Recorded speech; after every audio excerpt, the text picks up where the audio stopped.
Hello, today we will be looking at whether or not mandatory voting is a viable alternative to the voluntary voting system. In the 2016 presidential election, Republican candidate Donald Trump won a surprising victory over opposing Democrat candidate Hillary Clinton. Trump didn't necessarily win because he was well-liked. Rather, Democratic voters refrained from voting because they were not fond of their own candidate. The 2016 presidential election served as a continuation of the trend of low voter turnout in the United States, a problem which has plagued the U.S. for decades. In comparison to many other developed nations, the United States ranks relatively low in voter turnout.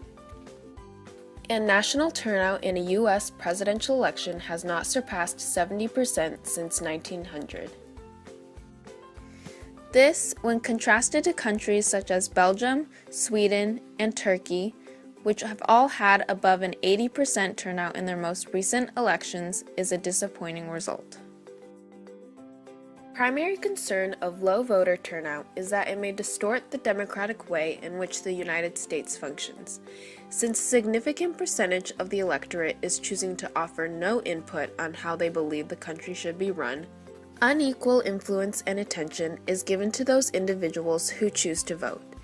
Lower voter turnout may disproportionately harm members of marginalized groups in society, since non-voters tend to be of lower-class socioeconomic and demographic groups. What is a possible solution to these problems? While the low voter turnout could be the result of a number of problems, such as the limited candidate pool due to the dominance of the two-party system, the inconvenient timing of Election Day, or the tedious voting procedures, the mandatory voting proposal is probably the most obvious solution to fix low voter turnout. Mandatory voting, also known as compulsory voting, is a system of government that requires citizens to vote under national constitutions and electoral laws. Would a mandatory voting system effectively counteract the problems associated with voluntary voting? Let's take a look at some of the pros and cons.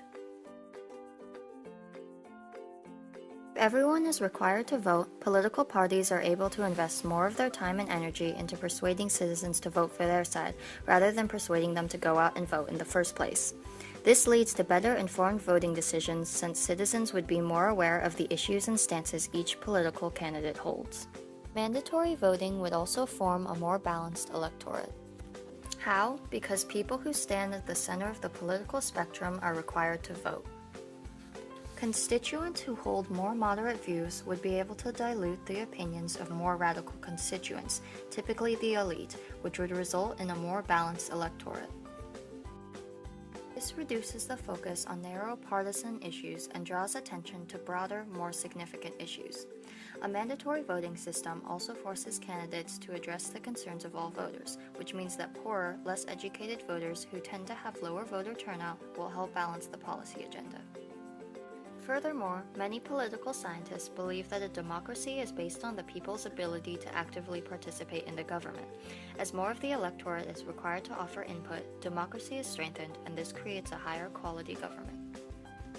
While the mandatory voting system appears to smooth over issues provoked by the voluntary voting system, it does not come without problems of its own. Opponents of the proposal argue that the average voter is incompetent and misinformed about politics. Thus, a mandatory voting system would not necessarily create a higher quality government merely because all citizens are required to vote. The mandatory voting system would also increase the chances of voters casting random votes, thus distorting the policy agenda. Rather than having the ability to withhold their vote to show their dissatisfaction with the candidates or the election altogether, displeased voters would be pressured into casting a disruptive vote that would not represent their own views.